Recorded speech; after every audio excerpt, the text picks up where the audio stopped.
Well noted directors, well noted banners అయినప్పుడే ఈ spreading అనేది జరుగుతుంది. అలాంటి జరగలేదండి. నాకు తెలిసి అలాంటి ఇష్యూ ఎప్పుడు అంటే అంత వెల్ నోటెడ్ ఇది ఆఫర్స్ రాలే కదా నాకు. వచ్చుంటే అది వేరే విషయం. నాకు ఒకటే ఒక ఇది ఆఫరు, జయసుధ గారి సినిమాలో చిరంజీవి గారు అపియరెన్స్ ఇచ్చారు. అంటే ఆల్మోస్ట్ యాక్చువల్గా ఒక రీల్ దాకా ఉన్నారు ఆయన హ్యాండ్సప్ సినిమాలో.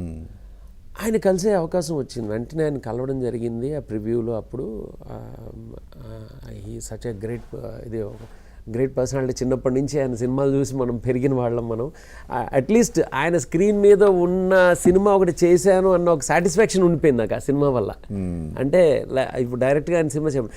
But at the same time ఇంకొక ఏడాది తర్వాత శ్యామ్ ప్రసాద్ గారు చేస్తున్న ఒక సినిమా చిరంజీవి గారు, దాంట్లో కూడా పాటలు యాక్చువల్గా అప్పుడు చాలామంది ఒక 5 మ్యూజిక్ డైరెక్టర్తో చేద్దామని వచ్చింది కాన్సెప్ట్. వచ్చినప్పుడు ఒక పాట చేశాను, అది కూడా వర్క్ చేశాను ఆ ప్రాజెక్ట్ మీద కూడా.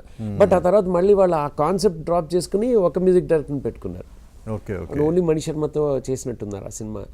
సో ఆ విధంగా మేబీ అది అయ్యిండి ఉంటే అది వచ్చి ఉండేదేమో. సో అలా చాలా ఉన్నాయండి కొన్ని మీరు కంపోజ్ చేసిన పాట ఉందా మరి తర్వాత? లేదు కదండి, 5 చేత చేయించారండి. కానీ ఆ తర్వాత మళ్ళీ అది బాగుండదు అని చెప్పి ఒకరి చేతనే కంటిన్యూ చేశారు ఆ సినిమాకి. అందుకని అప్పుడు సాంగ్ ఏం చేశారు? వాళ్ళకే ఉందా? వాళ్ళకి ఇచ్చేస్తాం కదండి, చేసింది ఎవరికి వాళ్ళకి. ఏ మాస్ సాంగా చిరంజీవి గారు చేసింది మీరు? అది వేరే టైప్ ఆఫ్ సాంగ్ అండి యాక్చువల్గా. గుర్తులేదు, గుర్తులేదు ఇప్పుడు నాకు, చాలా రోజులు అయిపోయింది అది.